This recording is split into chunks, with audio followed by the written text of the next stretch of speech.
বিষ্ণু ঈসা ইসলাম সোমবারের রোজা রাখতেন।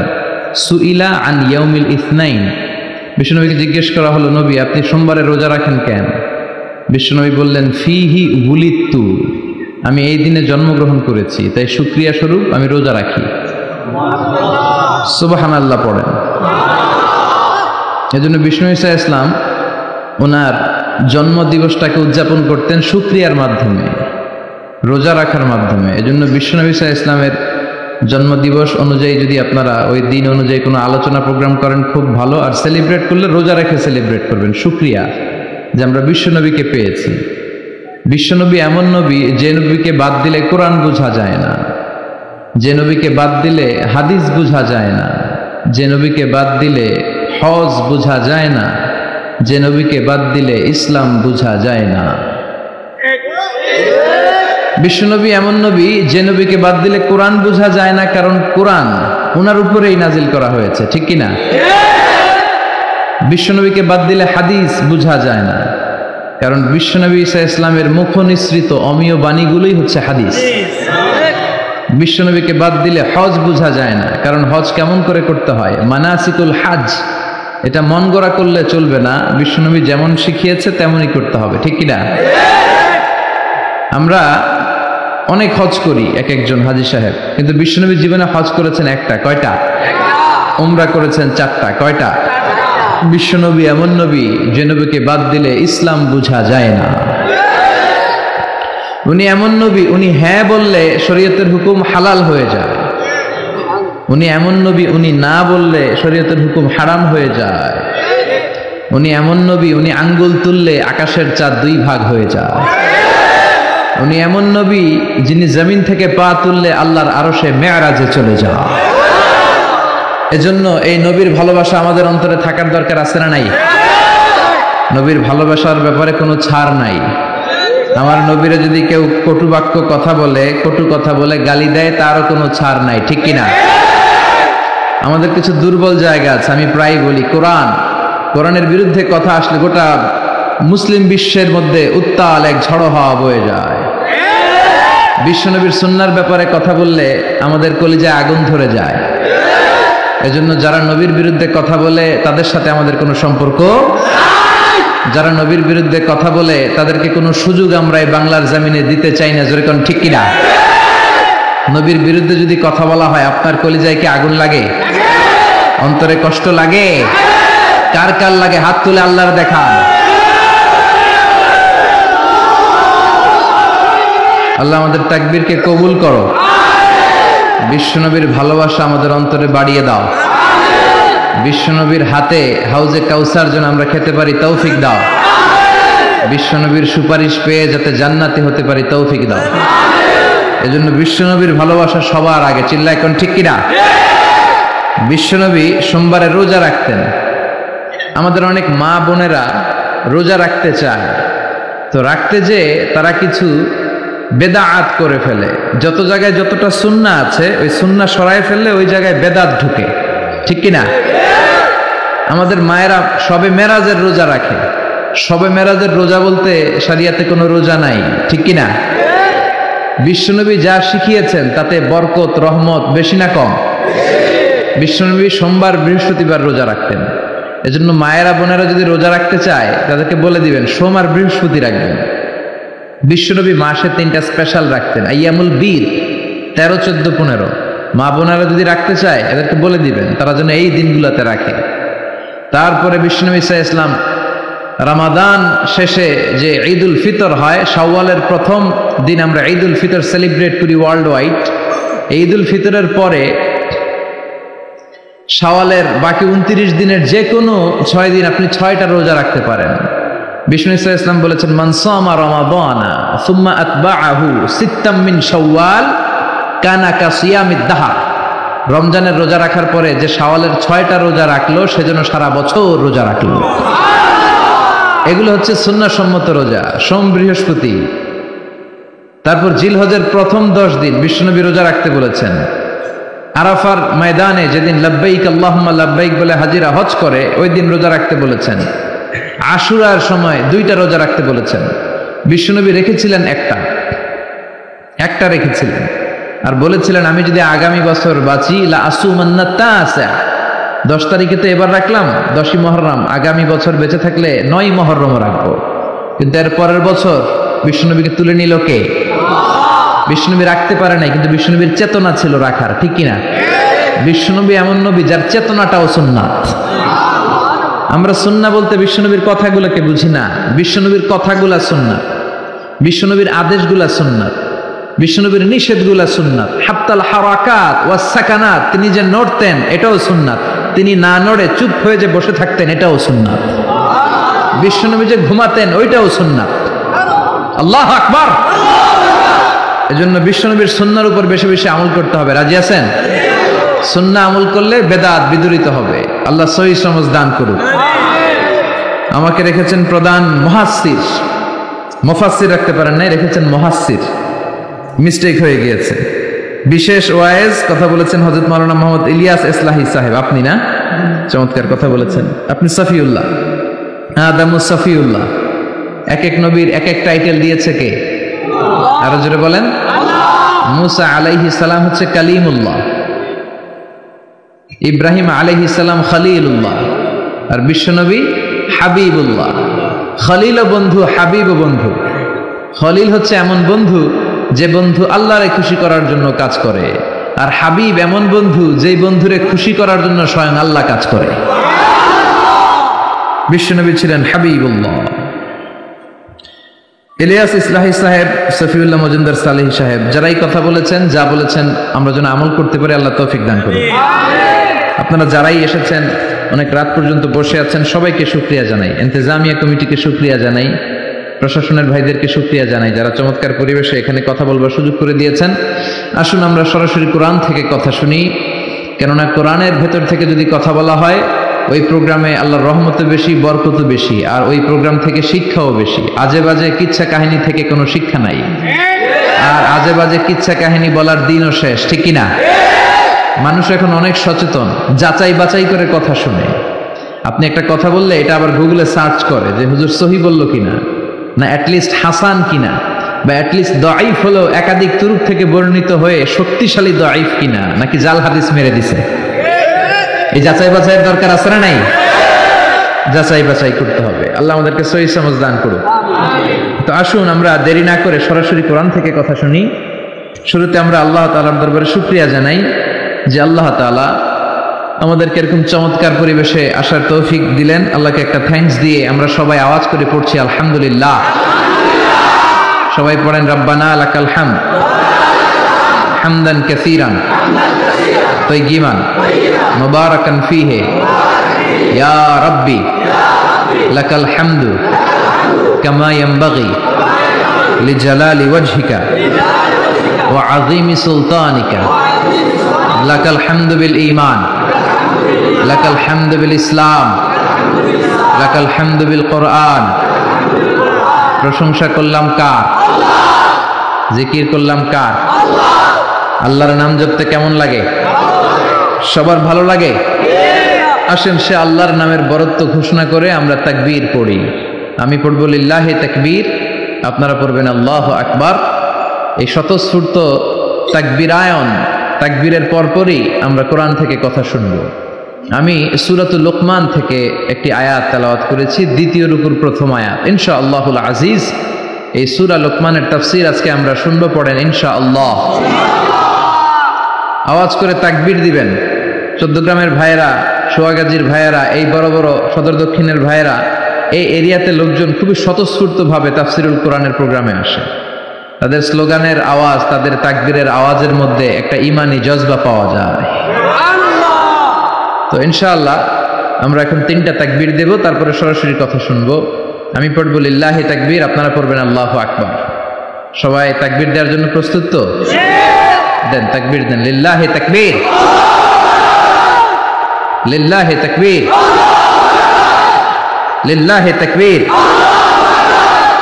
আল্লাহ আমাদের তাকবীরগুলোকে তুমি কবুল করো, নাজাতের ওসিলা করো, মিজানের পাল্লায় উহুদ পাহাড়ের সমান ভারী করো। সূরাতুল লুকমান 21 পারার একটি সূরা, এটি মাক্কি সূরা। এই সূরা আয়াত রয়েছে 34টি। এটি কোরআনের 31তম সূরা।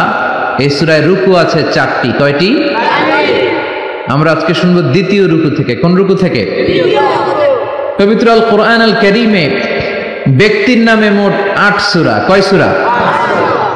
6 সূরা 6 জন নবীর নামে, আর 2 সূরা 2 জন ওয়ালির নামে। আমাদের দেশে তো ওলি আল্লাহর অভাব নাই, এদের কারামতের অভাব নাই। কারামাতুল আউলিয়াই হক, ওলিদের কারামত সত্য, এটা আমাদের বিশ্বাস করতে হবে।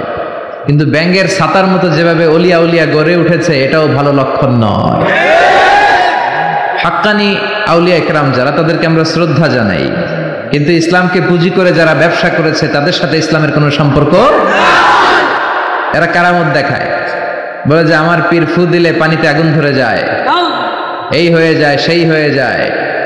যারা এরকম বলে তাদেরকে আপনাদের ভাঙ্গা রাস্তাগুলো আছে না, ওইখানে নিয়ে যাবেন, বলবেন আমাদের রাস্তাঘাটের বড় সমস্যা, তোমার পীর এত বড় আল্লাহর ওলি, বলো এমন একটা ফু দিবে যাতে আমাদের ব্রিজ হয়ে যায়, যাতে আমাদের ভাঙ্গা রাস্তা সোজা হয়ে যায়। ঠিক কিনা? যেহেতু ওনাদের এত কারামত, কাজে লাগানোর দরকার আছে না নেই? তো ওয়ালিদের নামে আল্লাহ সূরা দিলেন 2টা, আর নবীদের নামে 6টা, মোট ব্যক্তির নামে 8টা। ঠিক কিনা? 6টা দিয়েছেন 6 নবীর নামে। সূরা ইউনুস, সূরা ইউসুফ, সূরা হুদ, সূরা নূহ, সূরা মুহাম্মদ, সূরা ইব্রাহিম। এই 6 জন নবীর নামে 6 সূরা, আর 2 জন ওয়ালির নামে 2 সূরা। এর মধ্যে একটা হচ্ছে মহিলা ওয়ালি, আরেকজন হচ্ছে পুরুষ ওয়ালি। মহিলা ওয়ালিয়া হচ্ছে উম্মু ঈসা, ঈসা আলাইহিস সালামের মা মারইয়াম। মারইয়াম নামে সূরা কোরআনে আছে না নাই? কাফ হা ইয়া আইন সাদ দিয়ে আল্লাহ শুরু করলেন। আরেকটা হলো পুরুষ ওয়ালি, তিনি হচ্ছেন লোকমান আল হাকিম। যেই লোকমান, সূরা লোকমানের কথা আজকে আমরা শুনবো, পড়েন ইনশাআল্লাহ। সাইয়েদনা লোকমান উনি ওনার ছেলেকে কিছু চমৎকার মহামূল্যবান কিছু উপদেশ দিয়েছিলেন। আল্লাহ তাআলার এই উপদেশ বাণীগুলো এত ভালো লেগেছে, আল্লাহ সরাসরি এই উপদেশ বাণীগুলো কোরআনের ভেতরে তুলে ধরেছে। এজন্য বাবা ছেলেকে উপদেশ দিবেন, রাজি আছেন তো? স্বামী স্ত্রীকে উপদেশ দিবেন, নাসিহাত করবেন। আল্লাহ কোরআনে বলেছে ফাইযুহুন্না, তোমরা তাদেরকে ওয়াজ করো, নাসিহাত করো। আপনার ছেলে ছোট, তারপরেও তাকে নাসিহাত করেন। ইসলাম বলে তোমার ছেলে এইমাত্র জন্ম নিল, তার উপর কোনো হুকুম আহকাম এখনো চালু হয় নাই, তার আমল নামা শুরু হয় নাই, তারপরেও তার কানের কাছে এসে আজান দিয়ে তার সামনে ইসলামটা পৌঁছে দাও। ঠিক কিনা? তারপরে আপনার ছেলের বয়স হলো 7 দিন, ইসলাম বলে ছেলের চমৎকার একটা নাম রেখে দাও, তারপর ছেলের আকিকা দিয়ে দাও। ঠিক কিনা? ছেলেদের সুন্দর নাম রাখতে রাজি আছেন তো? লোকমান নামটা কেমন লাগে? ভালো লাগে? এরকম সুন্দর সুন্দর নাম রাখলে ছেলেগুলো ভদ্র হবে। আহাব্বুল আসমা ইলাল্লাহি আব্দুল্লাহ, আব্দুর রহমান। আল্লাহর কাছে সবচাইতে প্রিয়তম নাম হচ্ছে আব্দুল্লাহ আর আব্দুর রহমান। এই নাম দুটো রাখবেন। নবীদের নাম রাখবেন, সাহাবাদের নাম রাখবেন, কোরআন থেকে চুজ করে করে সুন্দর অর্থবোধক নাম রাখবেন। ইমাম সাহেব, খতিব সাহেবদের কাছে জিজ্ঞেস করে করে ভালো ভালো নাম রাখবেন। ছেলেগুলোরও ভালো করে দিবে কে? উল্টা পাল্টা নাম রাখলে ওইটার একটা প্রভাব আছে না নাই? লিকুল্লি ইসমিন আসারুন, প্রত্যেকটা নামের একটা ইনফ্লুয়েন্স আছে, প্রত্যেকটা নামের একটা ইম্প্যাক্ট আছে। আপনি ভালো নাম রাখবেন, ওই ভালো নামের প্রভাব আপনার ছেলের জীবনেও আছে না নাই? এক চাচা এসেছে ঢাকাতে, গ্রাম থেকে ভাতিজার বাড়িতে বেড়াতে। অনেকদিন পর গ্রামের শাকসবজি নিয়ে এসেছে। তো ভাতিজা চাচাকে আপ্যায়ন করাচ্ছে, মেহমানদারি করাচ্ছে। চাচা বলে, ভাতিজা তুমি থাকো শহরে, আমি থাকি গ্রামে, অনেক দিন ধরে তোমার সাথে দেখা হয় না। শুনেছি তোমার একটা ছেলে আছে, একটা মেয়ে আছে, ওদের সাথে তো দেখা হয়নি কোনোদিন, ডাকো না ওদেরকে। তো ভাতিজা ঘর থেকে ডাক দিয়েছে, ব্রাশ ফায়ার। ব্রাশ ফায়ার শব্দ শুনে চাচা খানা থুইয়া দিছে দৌড়। চাচাও দৌড়ায়, ভাতিজাও পেছন থেকে চাচারে ধরার জন্য দৌড়ায়। চাচা বলে, ভাতিজা আমার বয়স 80 হয়েছে, তুমি আমার ব্রাশ ফায়ার করো না। ভাতিজা বলে, চাচা এটা ওই ব্রাশ ফায়ার না, আমার ছেলের নাম ব্রাশ আর মেয়ের নাম ফায়ার। এরকম বিদঘুটে অদ্ভুত নাম সমাজে আছে না নেই? এই নাম যদি রাখেন তাহলে ব্রাশ ফায়ারই হবে। এরা এগুলো ব্রাশ ফায়ারই করবে, এগুলো জ্বালাও জ্বালাও, আগুন জ্বালাও, এই কাজই করবে। ঠিক কিনা? এজন্য ছোট্টবেলা থেকে কোরআন তুলে দেন, কোরআনের বঙ্গানুবাদ তুলে দেন।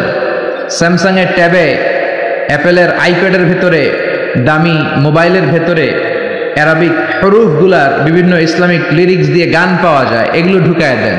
কোরআনের তেলাওয়াত ঢুকায় দেন। ছোট্টবেলা থেকে যদি কোরআন শিখান, কোরআনটাই হবে আপনার ছেলের জান এবং প্রাণ। আর যদি গান বাজনা শিখান, গান বাজনা হবে জান আর প্রাণ, ঠিক কিনা? এজন্য কোরআন শিখাবেন ছোট্টবেলা থেকেই, ইসলাম শিখাবেন ছোট্টবেলা থেকেই। আমাদের গ্রাম বাংলায় একটা কথা বলে, কাঁচা না নোয়ালে বাস পাকলে করে। আপনারা বলেন, কাঁচা না নোয়ালে বাস পাকলে করে, পাকলে করে টাস টাস বা ঠাস ঠাস, যেটাই বলেন। ছোট্টবেলা থেকে ইসলাম শিখাবেন। বড় হয়ে গেলে আর শিখানো হয় না, শিখানো যায় না। আমাদের অনেক প্রোগ্রামে লোকজন পানি পড়ার জন্য আসে, বলে আজহারী সাহেব একটু পানি পড়াবেন। তো কিসের পানি পড়া? বলে আমার ছেলের জন্য। কি সমস্যা? আমার ছেলে কথা শুনে না। ও, আপনার ছেলের বয়স কত? কয় হুজুর 30। ওই সর্বনাশ, 30 বছরের পোলার তো পানি পড়া দিয়ে কাজ হবে না। এখন পানি পড়া না, আমারে মেশিনে ঢুকাইয়া বাইটা খাওয়াই দিল, পোলা কথা শুনবে না, ঠিক কিনা? এই জন্য কাঁচা না নোয়ালে বাস পাকলে করে। ছেলে মেয়েগুলো যখন ছোট্ট থাকে, কাদামাটির মতো থাকে, দেখবেন কামার একই কাদামাটি দিয়ে প্লেট বানায়, একই কাদামাটি দিয়ে জগ বানায়, একই কাদামাটি দিয়ে গ্লাস বানায়, একই কাদামাটি দিয়ে পুতুল বানায়। এখন এগুলো বানানোর পরে যখন আগুনে পোড়ানো হয়, লাল হয়ে যায়, তখন কি আর কিছু বানানো যায়? তখন কি আর শেপ দেওয়া যায়, স্ট্রাকচার দেওয়া যায়, কাঠামো দেওয়া যায়? দিতে গেলে ভেঙে যাবে, ঠিক কিনা? এজন্য যা শিখাবেন ছোট্টবেলা থেকেই, teach your children the holy Quran. Holy Quran will teach your children everything. আপনি আপনার ছেলেরা কোরআন শিখান, কোরআন আপনার ছেলেরা সব শিখাই দিবে। সুবহানাল্লাহ। এজন্য সাইয়েদনা লোকমান ওনার ছেলেকে ছোট্টবেলা থেকেই কিছু উপদেশ দিলেন, যেগুলো তার মাথায় ঢুকে যায়। ছোট্টবেলা থেকেই যদি ইসলাম শিখান, খারাপ হওয়ার সুযোগ নাই, বেয়াদব হওয়ার সুযোগ নাই, বেনামাজি হওয়ার সুযোগ নাই, রংবাজ হওয়ার সুযোগ নাই, চাঁদাবাজ হওয়ার সুযোগ নাই। এগুলো হবে নামাজি, এগুলো হবে আল্লাহওয়ালা, এগুলো হবে দেশপ্রেমিক। আর যদি ছোট্টবেলা থেকে সারেগামা পাদানিসা এগুলো শিখান, এই ছেলেগুলোই এক সময় দেখা যাবে এগুলোই হবে বাংলা ভাই, ইংরেজি ভাই, অঙ্ক ভাই, এগুলোই হবে এরশাদ শিকদার, পিচ্চি হান্নান, কালা জাহাঙ্গীর। এক একটা বড় ডন হবে, এগুলা ডন, ডন 1 2 3 সব হয়ে যাবে, ঠিক কিনা? এজন্য সাইয়েদনা লোকমান বুদ্ধি করে ছোট্টবেলা থেকেই ছেলেরে জরুরি কথাগুলো শিখাইয়া দিলেন। এখন কে এই লোকমান? সাইয়েদনা লোকমান ছিলেন একজন নিগ্রু মানুষ, কুচকুচে কালো। আফ্রিকার দেশের লোকগুলো কুচকুচে কালো হয়, আপনারা যারা হজ করতে গিয়েছেন নিশ্চয়ই দেখেছেন। আবার এই সমস্ত এলাকার লোকেরা অনেকে সৌদি আরবেও থাকে, তো সৌদিতে, কুয়েতে, কাতারে ওখানেও কিছু নিগ্রো লোক দেখা যায়। তাদের ঠোঁটগুলো হয় পুরু, হাতগুলো হয় লম্বা, কুচকুচে কালো। আমি যখন মিশরে পড়াশোনা করেছি আমি দেখেছি, আমার অনেক আফ্রিকান বন্ধু ছিল কুচকুচে কালো। সাইয়েদনা লোকমান ছিলেন এরকম কুচকুচে কালো। একটু খেয়াল করে দেখেন, একজন মানুষ সাদা হোক কিংবা কালো হোক, এটা আল্লাহ ডাজন্ট ম্যাটার, আল্লাহ এটা খেয়াল করে না। তা না হলে কালো লোকের কথা আল্লাহ কোরআনে তুলে দিতেন না, ঠিক কিনা? ইসলাম বলে কালো আর সাদায় কোনো পার্থক্য নাই। There is no difference between black and white. সাদা কালোয় কোনো ডিফারেন্স নাই, ডিফারেন্স হচ্ছে তাকওয়ার দিক থেকে। ইন্না আকরামাকুম ইনদাল্লাহি আতকাকুম। যার কলিজায় আল্লাহর ভয় বেশি, সেই আল্লাহর কাছে সেরা, ঠিক কিনা? এজন্য কালো হওয়ার পরেও সাইয়েদনা লোকমানের কথা আল্লাহ তুলে দিলেন কোরআনের ভিতরে সরাসরি। উনি পেশায় ছিলেন রাখাল, ছাগল চড়াতেন। সারাদিন ছাগল চড়ানোর পরে যখন ঘরে ফিরে আসতেন, তখন এরকম হাজার মানুষের মিলন মেলা ওনার ঘরের বাইরে। ওনার মনিব বলে, সর্বনাশ, আমার রাখালের কথা শোনার জন্য এত মানুষ কেন? লোকদের জিজ্ঞেস করলো, তোমরা আসছো কেন? সবাই বলে, আপনার রাখাল এটা সাধারণ কোনো মানুষ নয়, সে অসাধারণ মানুষ, সে অনেক বড় জ্ঞানী পণ্ডিত ব্যক্তি। মনিব বলে, আমার রাখাল আবার পণ্ডিত হলো কবে? আজকে একটু টেস্ট করি। ইবনু জারির আত-তাবারি ওনার তাফসিরের ভেতরে তাফসিরে তাবারিতে এই বর্ণনাটা এনেছেন। ইবনু জারির আত-তাবারির নাম শুনেছেন? অনেক বড় মুফাসসির ছিলেন, মুআররিখ ছিলেন, ইতিহাস বেত্তা ছিলেন। ওনার তাফসির বিশাল ভলিউমের তাফসির আমরা আল আজহারে পড়েছি। ওনার তারিখের গ্রন্থ তারিখ ইবনে জারির অনেক বড় তারিখের ইতিহাসের গ্রন্থ। উনি সারা জীবনে যা লিখেছেন সেটা যদি উনার জীবনকাল দিয়ে ভাগ করা হয় তাহলে দেখা যায় উনি প্রতিদিন গড়ে লিখেছেন প্রায় 85 পৃষ্ঠা। আপনারা 85 পৃষ্ঠা কি ডেইলি পড়েন? আমরা তো 85 পৃষ্ঠা পড়তেও পারি না। উনি প্রতিদিন অন অ্যাভারেজ গড়ে 85 পৃষ্ঠা লিখতেন। উনি ওনার তাফসির ইবনে জারিরে এনেছেন। মনিব লোকমানকে বলল, ইয়া লোকমান ইযহাব ওয়াযবাহ শাতান, যাও একটা ছাগল জবাই করো, ওয়া আখরিজ মিনহা আতিয়াবা মুদগাতাইন, জবাই করে ছাগলের দেহের সবচেয়ে দামি দুইটা অঙ্গ ছুরি দিয়ে কেটে নিয়ে আসো। সাইয়েদনা লোকমান গেলেন, ফা আখরাজা আল-লিসানা ওয়াল কলব, ছাগল জবাই করে ছাগলের জিহ্বাটা আর কলবটা কেটে নিয়ে আসলেন। সুবহানাল্লাহ। মনিব আবার বললেন, ইযহাব, আবার যাও, ওয়াযবাহ শাতান উখরা, আরেকটা ছাগল জবাই করো, ওয়া আখরিজ মিনহা আখবাসা মুদগাতাইন মিনহা, এবার ছাগলের সবচেয়ে নিকৃষ্ট দুইটা অঙ্গ ছুরি দিয়ে কেটে নিয়ে আসো। সাইয়েদনা লোকমান আবার ছাগল জবাই করে আবারও আখরাজাল লিসান ওয়াল কলব, জিহ্বা আর কলব কেটে নিয়ে আসলেন। সুবহানাল্লাহ পড়বেন না? মনিব বলে, মা হাযা ইয়া লোকমান, লোকমান এটা আবার কেমন কথা? সব চাইতে দামি অঙ্গ কেটে আনতে বললাম, জিহ্বার কলব আনলাম, সবচেয়ে নিকৃষ্ট দুইটা অঙ্গ কেটে আনতে বললাম, সেবারও জিহ্বার কলব আনলা। এবার সাইয়েদনা লোকমান উত্তরে বলে, জিহ্বা এমন অঙ্গ, এই অঙ্গ যদি ভালো হয় এর চেয়ে ভালো আর কোনো অঙ্গ হয় না। আর জিহ্বা এমন অঙ্গ, এই অঙ্গটা যদি খারাপ হয়ে যায় এর চেয়ে খারাপ অঙ্গ দেহে আর হয় না। এই জিহ্বা দিয়ে যদি কোরআন তেলাওয়াত করেন, এই জিহ্বা দিয়ে যদি আল্লাহর জিকির করেন, এই জিহ্বা দিয়ে যদি হকের কথা বলেন, সত্য সাক্ষী দেন, এই জিহ্বা দিয়ে যদি দ্বীনের দাওয়াত দেন, এই জিহ্বার চেয়ে ভালো অঙ্গ আর মানব দেহের মধ্যে দ্বিতীয়টা হতে পারে না। আর এই জিহ্বা দিয়ে যদি মানুষকে আপনি গালি দেন, মুখের কথা দিয়ে যদি কষ্ট দেন, এই জিহ্বা দিয়ে যদি চগলখুরি করেন, গীবত করেন, মানুষের মধ্যে প্যাচ লাগান, সমাজে অশান্তি লাগান, জিহ্বার চেয়ে নিকৃষ্ট না, ঠিক কিনা?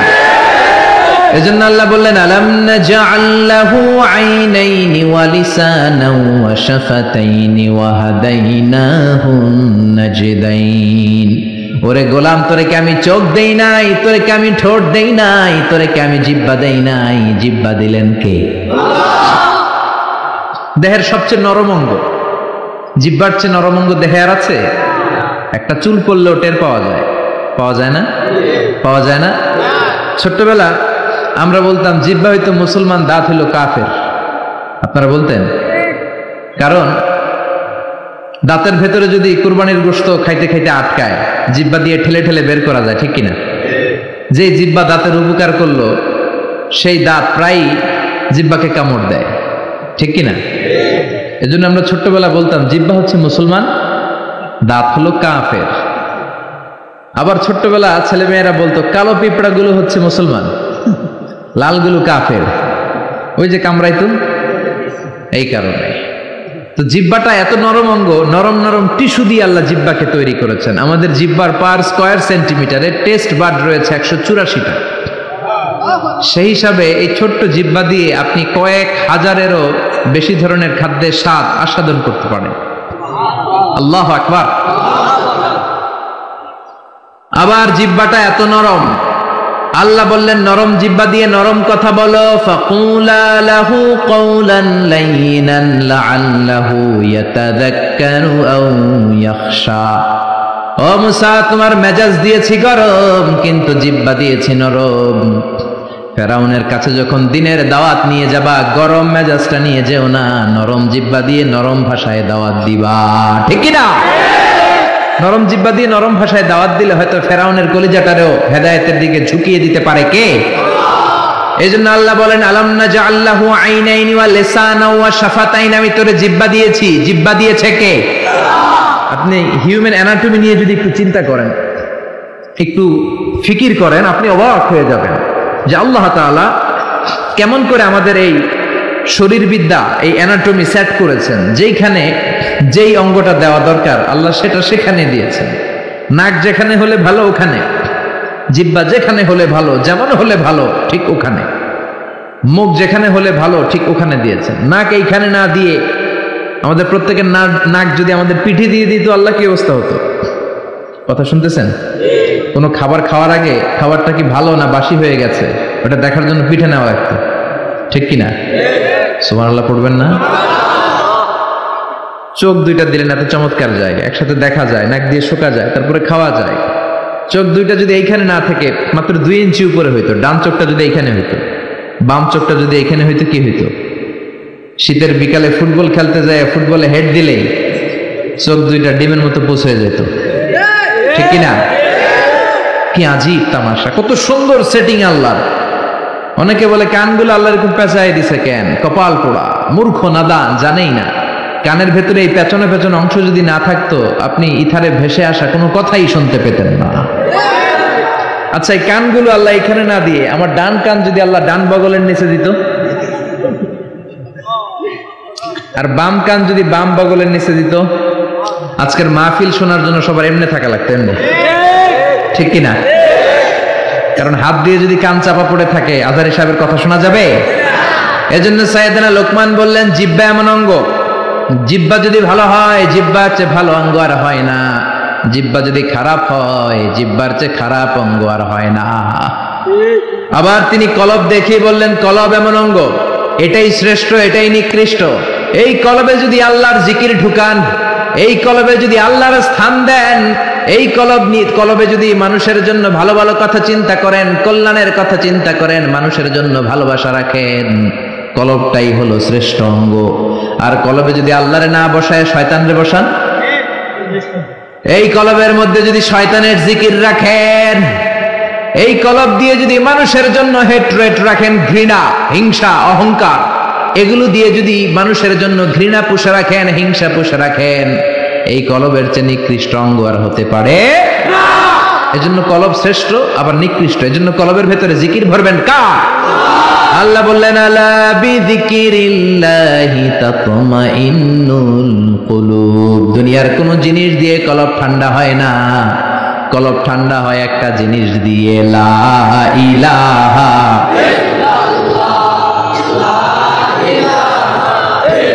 লা ইলাহা ইল্লাল্লাহু মুহাম্মাদুর রাসূলুল্লাহ সাল্লাল্লাহু।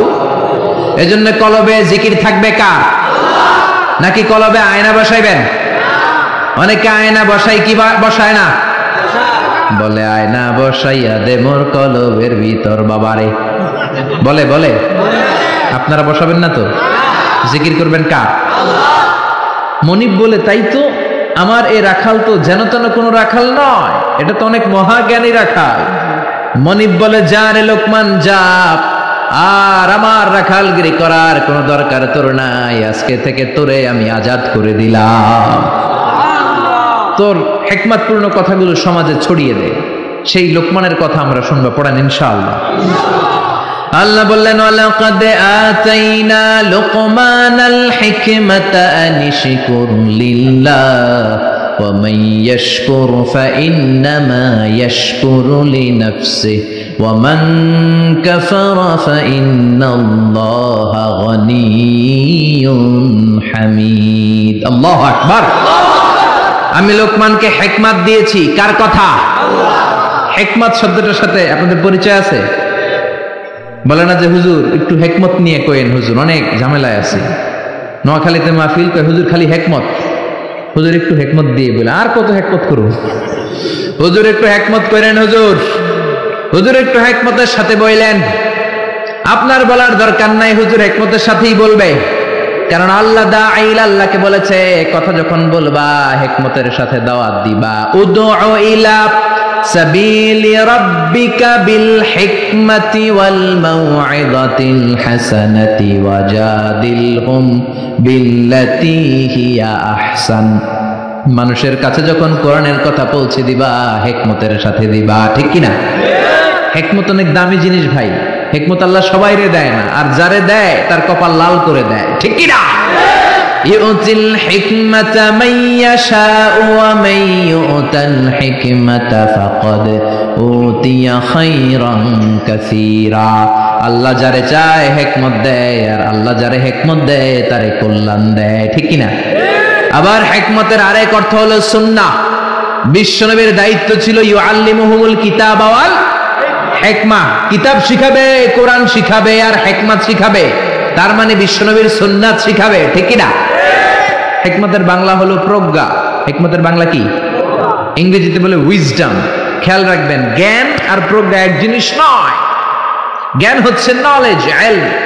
জ্ঞান খাটানোর কলা কৌশল জানার নাম হচ্ছে হিকমা।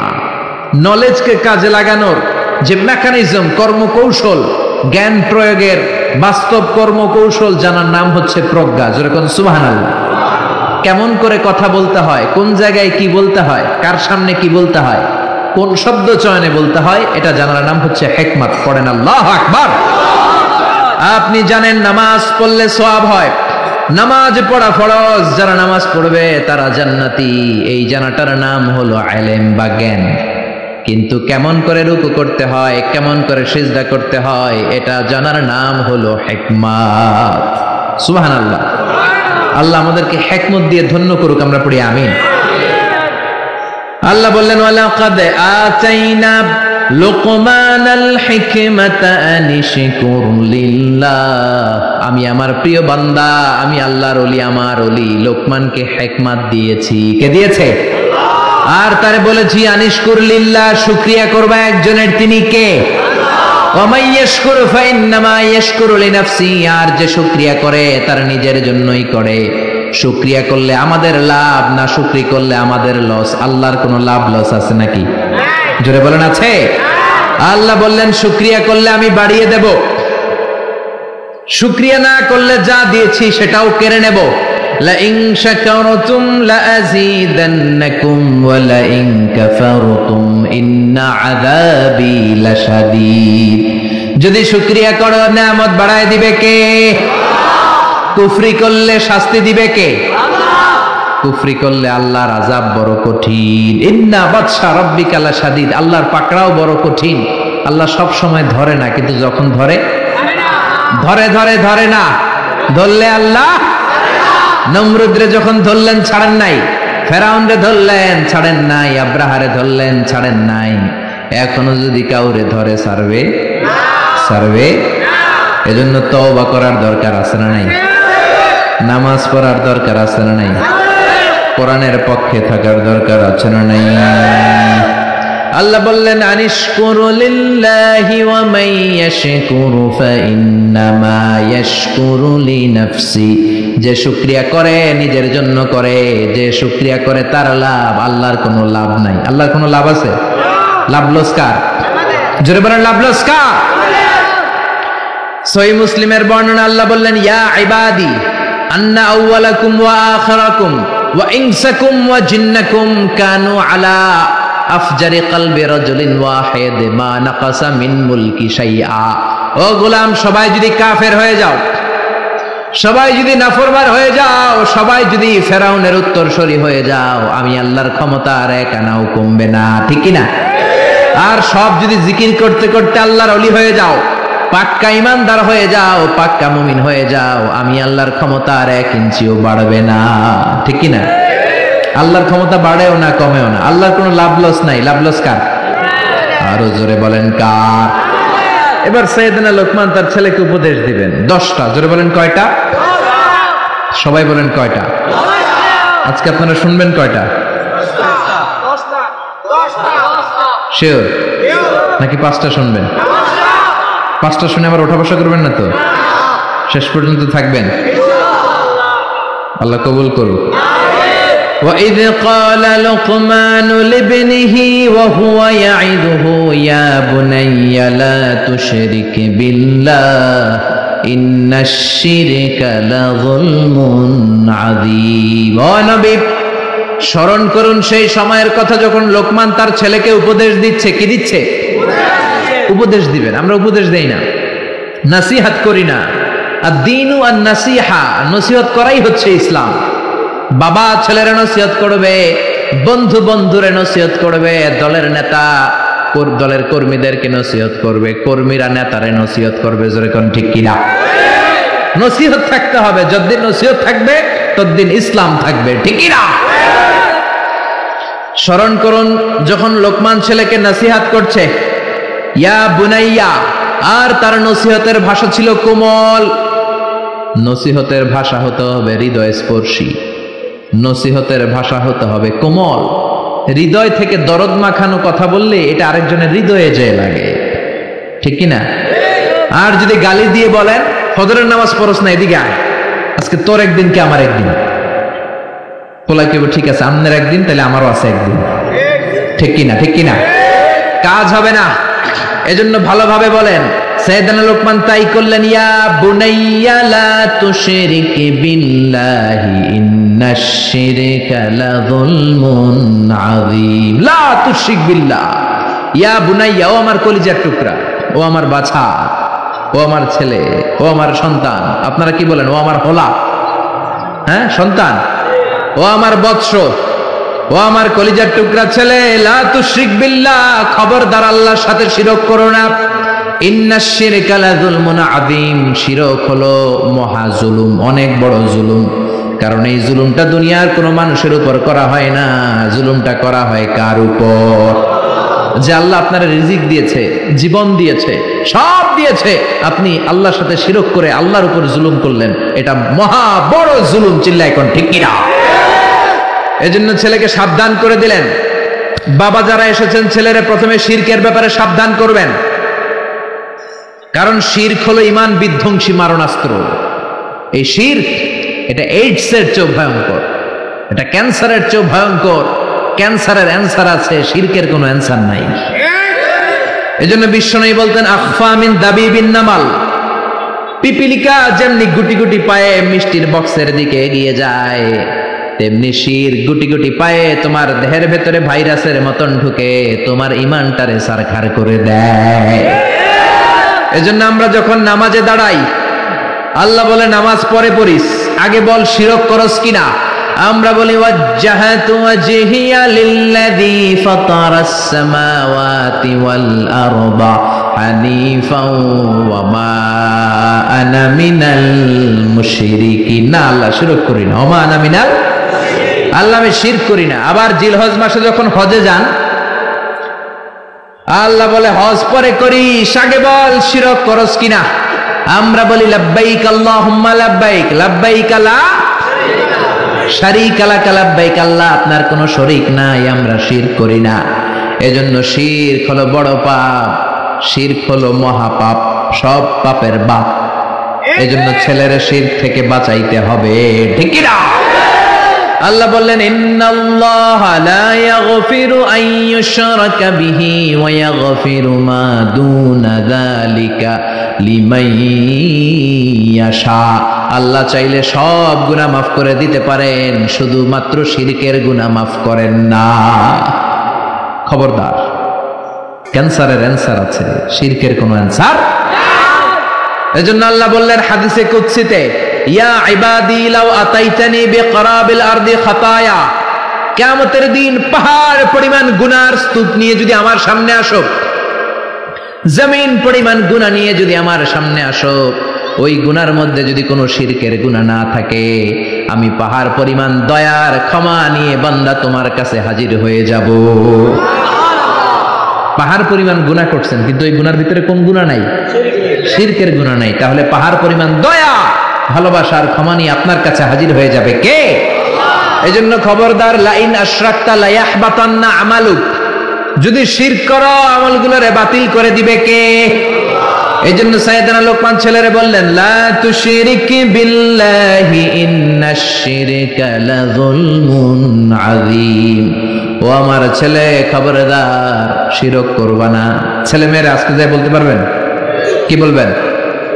ও বাবা শিরক করিস না, আদর করে বললেন। হ্যাঁ, ও আমার বাবা, আমার বাজান, আমার কলিজার টুকরা, তুই আমার সব। বাপরে বাপ, শিরক করিস না, শিরক বড় পাপ, সব পাপের বাপ, ঠিক কি না? সাবধান করে দেন। শিরক দুই ধরনের, শিরকে আকবার, আরেকটা হচ্ছে শিরকে আসগার। আলোচনাটা কঠিন লাগতেছে? সহজ করে কইতে আমায় কহজে, সহজ করে যায় না কওয়া সহজে। সহজ করে বলার চেষ্টা করতেছি, আপনারা একটু বোঝার চেষ্টা করতে হবে। শিরক দুই ধরনের, শিরকে আকবার, শিরকে আসগার। শিরকে আকবার যদি করেন আপনি শেষ, আমও শেষ, সালাও শেষ, ঈমান শেষ, মুশরিক হয়ে যাবেন। নতুন করে কালিমা পড়তে হবে মুসলমান হওয়ার জন্য, ঠিক কিনা? এই শিরকে আকবার তিন ধরনের। প্রথমটা হলো আশ-শিরকু ফির রুবুবিয়্যাহ, রবের ব্যাপারে কোনো ছাড় নাই। রব যদি আল্লাহরে না মাইনা আরেকজনরে মানেন, মাইর আছে না নাই? এজন্য কবরের প্রথম প্রশ্ন কি? মার রাব্বুক, তোমার রব কে? আপনাকে বলতে হবে আল্লাহ আমারে রব। দমে দমে তনু মনে তারি অনুভব, পড়েন আল্লাহ আমারে রব। এজন্য কবরের প্রথম প্রশ্ন রব, আমাদের রব কে? এ আল্লাহ ছাড়া যদি কাউকে আপনি রবের জায়গায় স্থান দেন, আপনি শিরক করে ফেললেন, ঠিক কিনা? আল্লাহর ক্ষমতার মতো যদি কাউরে মনে করেন, আল্লাহর মতো যদি কাউরে বানান, আল্লাহর আসনে যদি কাউরে বসান, সেটাই শিরক, ঠিক কিনা? দুই নাম্বার হলো শিরক ফিল উবুদিয়্যাহ, বুঝার চেষ্টা করেন।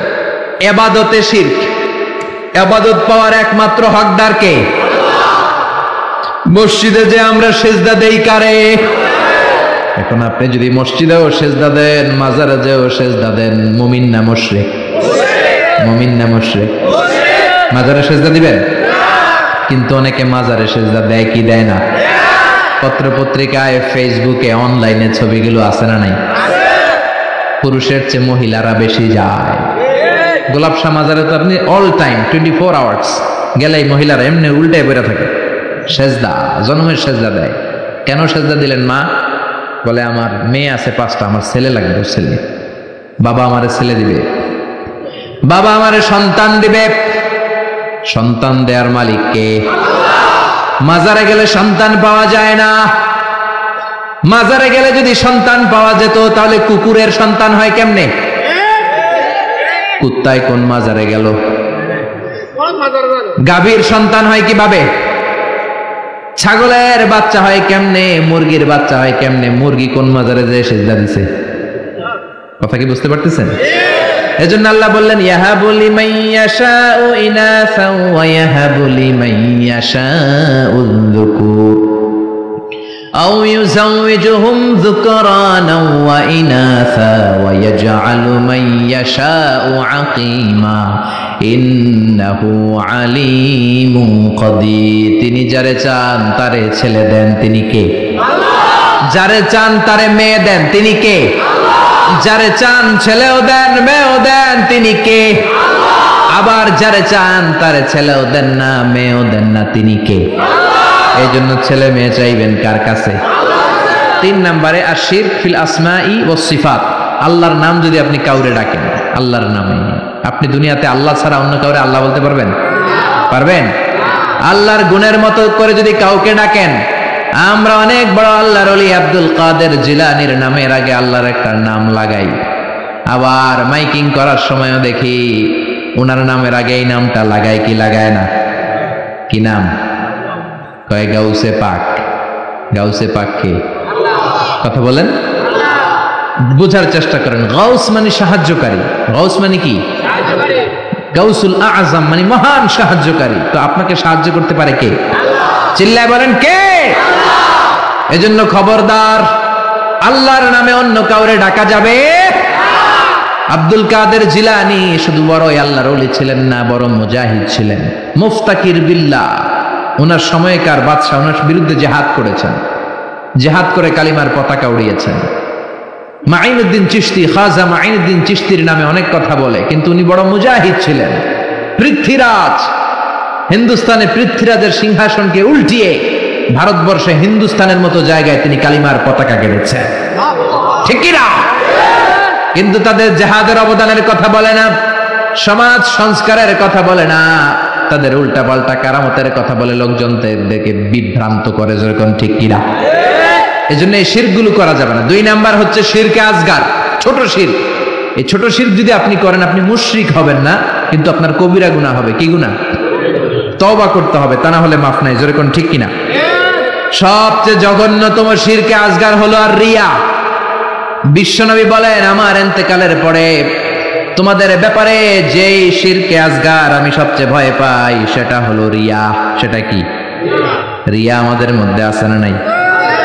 হজ করছে, হাজী সাহেব না করলে বেড়াইছে ইত্যা যায়। তো হজ করছেন আপনি কারে খুশি করার জন্য? জোরে বলেন। তো আপনি আলহাজ না বললে সেটা জান কেন? আলহাজ নামের আগে লাগাবেনই না। আমি এটা তো আপনার ইবাদত। তা আলহাজ যদি লাগান, আল মুসল্লি লাগান না কেন? আপনি তো নামাজি, আপনার দরকার আল মুসল্লি, আল মুজাক্কি, আস-সায়েম, আলহাজ কুতুবুদ্দিন মানে নামাজি, সায়েম মানে রোজা পালনকারী, আল মুজাক্কি মানে যাকাত আদায়কারী, আল হাজ মানে হজ পালনকারী, কুতুবুদ্দিন। ঠিক কি না? একটাও লাগাবেন না। হজ করেছেন কারে খুশি করার জন্য? দুনিয়ার কোনো মানুষের শোনানোর দরকার নাই যে আমি আলহাজ। ঠিক কি না? ঠিক কি না? ঠিক কি না? এরকম অনেক শিরকে আসগার আছে আমাদের সমাজে, এগুলো অহরহ। বিশ্বনবী বলেছেন, আল হালাফু বিগাইরি ইসমিল্লাহ, আল্লাহ ছাড়া অন্য কারো নামে শপথ করা, কসম করাও শিরকে আসগার। কিন্তু আল্লাহর নাম ছাড়া অন্য নামে কসম আছে না নাই? কয় হুজুর কোরআনের কসম, হুজুর মসজিদের কসম, কাবার কসম, বিদ্যার কসম, মাথার কসম, মায়ের বুকের দুধের কসম। আর কি কি কসম আছে কন্ত? মাটির কসম। কিসের কসম? ছেলের কসম, ছেলের কসম, মেয়ের কসম। আছে না নাই? আছে না নাই? করা যাবে। কসম কাটলে একজনের নামে কাটবেন, তিনি কে? বিশ্বনবী বলেছেন, মান কানা হালিফান লা মাহালাতা ফালিয়াহলিফ বিল্লাহ। কোন ঝামেলায় পড়ে কোন বিষয়কে বেশি গুরুত্ব আরোপ করার জন্য, এমফাসাইজ করার জন্য যদি কখনো কসম কাটতে হয়, একজনের নামে কাটবা, তিনি কে? আল্লাহর নামে কসম হবে, আল্লাহ ছাড়া কারো নামে কসম হবে। এরপর বিশ্বনবী বললেন, লা তিয়ারাতা ফিল ইসলাম, ইসলামে তিয়ারা বলতে কিছু নাই, সুলক্ষণ কুলক্ষণ অপয়া কুফা বলতে কিছু নাই। কিন্তু আমরা কথায় কথায় বলি তুই কুফা। ঠিক কিনা? খেলার সময় তুই ঢুকলে মাশরাফি আউট হয়ে যায়, তুই ঢুকলে আমার দলের লোকেরা আউট হয়, বলি না? ভুয়া কথা। ও ঢুকলেও আউট হবে, না ঢুকলেও আউট হবে। ঠিক কিনা? নতুন বউ আসছে বাড়িতে, বৌমারে শাশুড়ি বলে, মা একটু চা বানায় খাও। নতুন বৌমা, নতুন বাড়ি, নতুন জায়গা, বুঝে নাই, চা বানাতে প্রিস্টিজ ভেঙে ফেলছে। এখনকে বউটা তো ভালো না, এটা তো অপয়া, এটা তো কুলক্ষণে, এটা অমঙ্গলে, বলে না? বলে না? এজন্য খবরদার, এগুলো বলা যাবে। মুসলমান বিশ্বাস করে ওয়াল কদর, তাকদীরের উপর, খাইরিহি ওয়া শাররিহি মিনাল্লাহ, ভালো হোক মন্দ হোক একজন করতে পারে, তিনি কে? আল্লাহ। এরপরে ইতিয়ানুল আররাফিন, গণকের কাছে যাওয়া। গণক বাবারা আছে না নাই? গণকদের কাছে যাওয়া যাবে না। কেউ যদি গণকের কাছে যায়, যে যদি কিছু জিজ্ঞেস করে, ওই জিজ্ঞেসকারীর 40 দিনের নামাজগুলারে বাতিল করে দিবে কে? আল্লাহ। শুধু জিজ্ঞেস করছেন, যে জিজ্ঞেস করছেন যে আমার একটা সমস্যাটা কি হইতে পারে। গণক তো কোনো ভবিষ্যৎ বলতে পারে না, ভবিষ্যৎ বলতে পারে একজন, তিনি কে? গণকের কাছে যাবেন না। তবে যেতে পারেন এক শর্তে, যে বলবেন, গণক বাবা চেম্বার দিয়েছেন কেন, কি হয় এখানে? গণক বলবে, আমি সব জানি, আমি ভবিষ্যৎ বলে দিতে পারি, ভবিষ্যতে কি হবে আমি সব জানি। তখনই দিবেন 20 কেজি ওজনের এক থাপ্পড়। থাপ্পড় দিলে যদি সে চটে যায়, রেগে যায়, বলবেন, আপনি তো ভবিষ্যৎ জানেন, আমি যে এসে থাপ্পড় দিব তাও তো জানেন, জানি আসেন না, কেন থাপ্পড়টা খাইলেন, কেন দৌড় দিলেন না? ঠিক কিনা? এভাবে গণকদেরকে সাইজ করার দরকার আছে না নাই? বসুন্ধরাতে একটা আছে লিটন দেওয়ান, আছে না? তুলা রাশি, বৃষ রাশি, কর্কট রাশি, সিংহ রাশি, সিংহ রাশি, এরপরে কন্যা রাশি, এরপরে উল্লুক রাশি, ভাল্লুক রাশি, কুত্তা রাশি, বিলাই রাশি, আছে না নাই? আছে না নাই?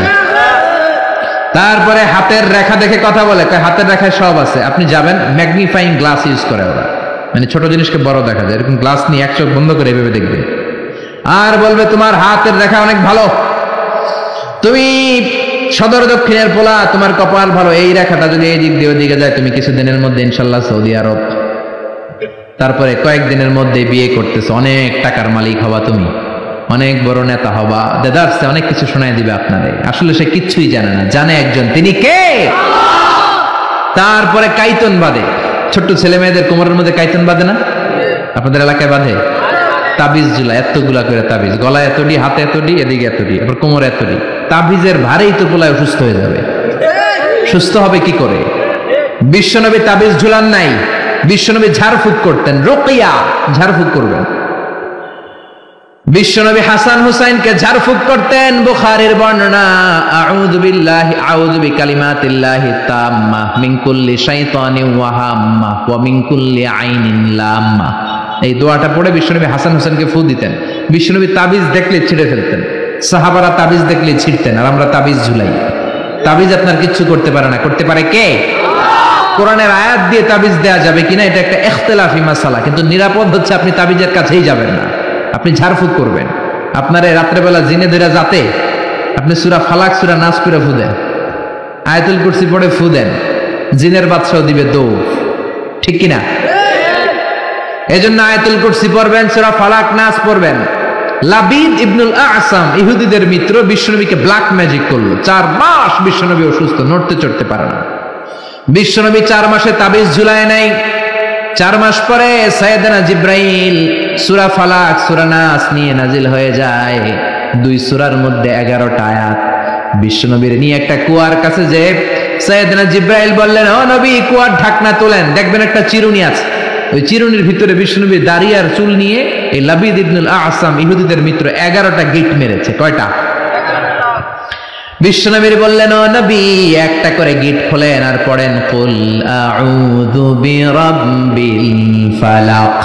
একটা করে আয়াত পড়েন, আপনারে সুস্থ করে দিবে কে? এজন্য সূরা ফালাক সূরা নাস পড়ে ফু দিবেন। জিন ভূতের অশরীরী কোনো আত্মা যদি আপনার উপর আসর করে, আসর মুক্ত করে দিবে কে? এরপরে হাতের মধ্যে আজমির শরীফের সুতা বাঁধে, সাদা আর লাল কালারের, দেখছেন? আপনাদের এলাকায় তো নাই না? আছে আছে আছে। খবরদার, যুবকেরা যদি হাতে থাকে ছেড়ে ফেলো। এটার উপর তাওয়াক্কুল করবা না, তাওয়াক্কুল করবা কার উপরে? পরীক্ষার রাতে দেখলাম এক ছেলে আজমির শরীফের সুতা নিয়ে ঘুরে, কিরে পরশ না কেন? কই যে সুতা আছে, সুতা আমার A+ কে ঠেকাইবো, কে ঠেকাইবো? এই যে সুতা দিয়ে A+ পাবো। সুতা A+ দিবে? আপনাকে পড়তে হবে, প্রিপারেশন নিতে হবে, আর তাওয়াক্কুল করতে হবে একজনের উপর। তিনি কে?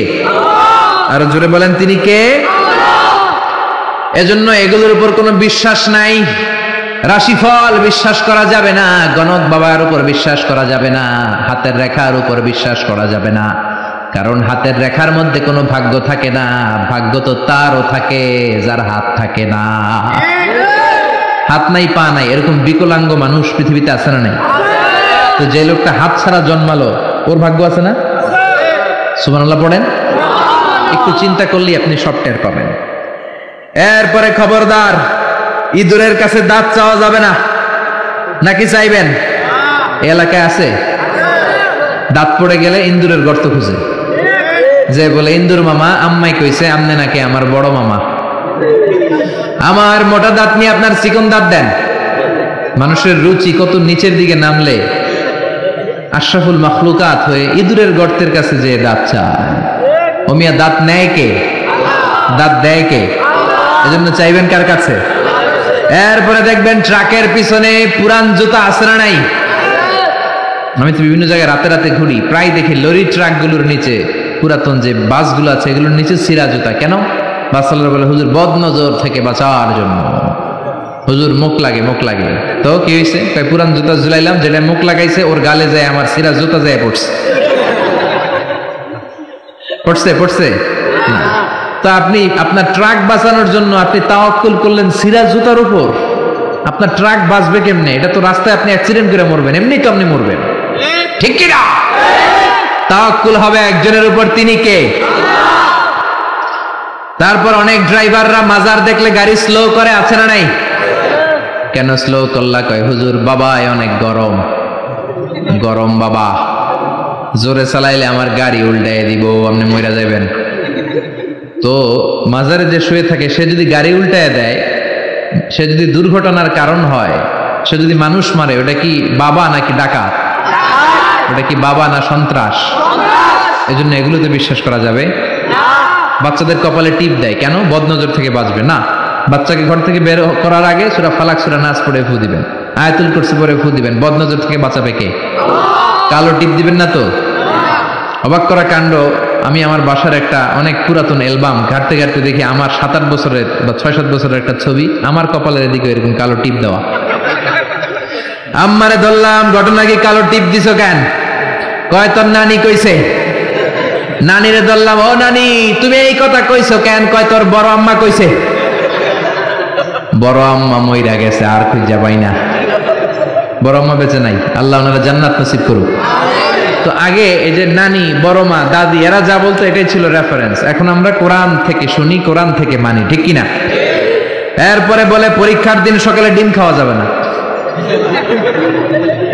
তার মানে একবার 100-এ কমন পড়ছে ওনাদের। সবার হাসি দেখে মনে হচ্ছে 100-এ 100 কমন। সদর দক্ষিণে এটা ঘরে ঘরে আছে না? ভুয়া কথা। আমি যতবার ডিম খেয়ে গেছি ততবারই ফার্স্ট পরীক্ষায়। ইচ্ছা মতো ডিম খেয়ে যাবা, পরীক্ষায় ফার্স্ট বানাই দিবে কে? এরপরে বলে খবরদার জট কলা খাবি না।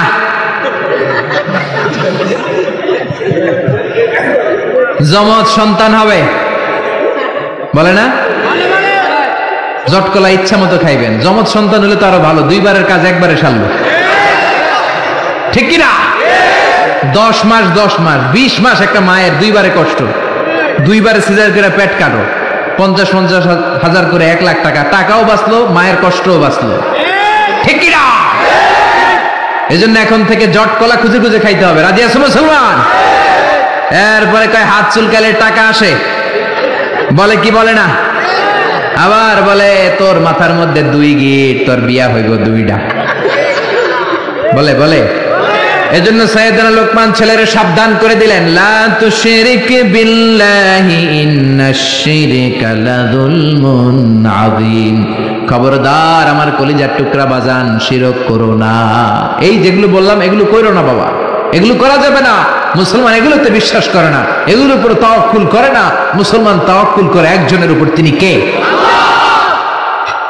2 নম্বর উপদেশ, ইয়া বুনাইয়া ইন্নাহা ইন তাকু মিসকালা হাববাতিন মিন খারদালিন ফাতাকুন ফি সাখরাতিন আও ফিস সামাওয়াতি আও ফিল আরদি ইয়াতি বিহাল্লাহ ইন্নাল্লাহা লাতীফুন খাবীর। আল্লাহু আকবার। 10টা শুনবেন তো? মনে মনে কইতেছে হুজুর যেমনে ধরছে টাইট কইরা সারা রাত নিয়ে ফেলবে না, অল্প কয়েক মিনিটে শেষ করে দিব, আর লম্বা করবো না, অনেক কষ্ট হচ্ছে আমি বুঝতেছি। 11:30 বাজে। 2 নাম্বার উপদেশ, ইয়া বুনাইয়া, ও আমার সন্তান, তুমি যদি সামান্য কোনো ভালো কাজ করো কিংবা যাররা পরিমাণ পাপ কাজ করো, এটা আকাশে উঠে করো কিংবা পাহাড়ে ঢুকে করো কিংবা জমিনের ভেতরে লুকিয়ে করো, কেউ দেখে নাই, দেখেছে কে? কেউ যেটা দেখে না দেখে কে? কেউ যেটা শোনে না শোনে কে? কেউ যেটা বোঝে না বোঝে কে? ইন্নাল্লাহা লাতীফুন খাবীর, তিনি সূক্ষ্মদর্শী। এখান থেকে পিছনে সিপাই কি হইতেছে আমি দেখি না, কিন্তু দেখে কে? প্যান্ডেলের উপরে কি হচ্ছে আমরা দেখি না, দেখে কে? বাংলাদেশের ওই প্রান্তে রোহিঙ্গাদের সাথে কি আচরণ হচ্ছে কেউ দেখে না, দেখে কে? ছেলেরে এই ব্যাপারে সচেতন করে দিলেন। ছেলেরে প্রথমে বললেন বাবা খবরদার শিরক করিস না। দ্বিতীয় পর্যায়ে বললেন বাবা ছোট্ট অন্যায় করো, ছোট্ট ভালো করো, কেউ দেখে নাই, আল্লাহ দেখে। এজন্য ছোট্টবেলা থেকেই ছেলেদের মনের ভেতরে আল্লাহর ভয় ঢুকানোর দরকার আছে না নেই? এই ছোট্টবেলা থেকেই দ্য সেন্স অফ অ্যাকাউন্টেবিলিটি, জবাবদিহিতার ভয় ঢুকায় দিবেন ছেলের ভেতরে। এই তাকওয়া নামক সফটওয়্যার যদি ছেলের মাথায় এখনই ইনস্টল করে দিতে পারেন, এই ছেলে কোনোদিন বেয়াদব হবে না, বেনামাজি হবে না, ঠিক কি না? ছোট্টবেলা থেকেই সাবধান করেন। ছোট্ট বাচ্চারা দেখবেন আপনি কালো কালারের কলম কিনে দিয়েছেন, তো স্কুলে যেয়ে দেখে ওর বন্ধুর কলমের কালি লাল, আস্তে করে ওর কলমটা ব্যাগে ভরে নিয়ে আসে না?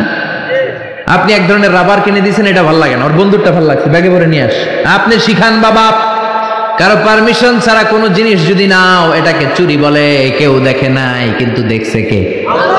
খবরদার কারো জিনিস না বলে নেওয়া যাবে। আপনার ছেলে রাস্তা দিয়ে হাঁটে, 500 টাকার নোট পেয়েছে, শিখাই দিবেন খবরদার যত বড় টাকার নোট পরে থাকুক হাত দেওয়া যাবে।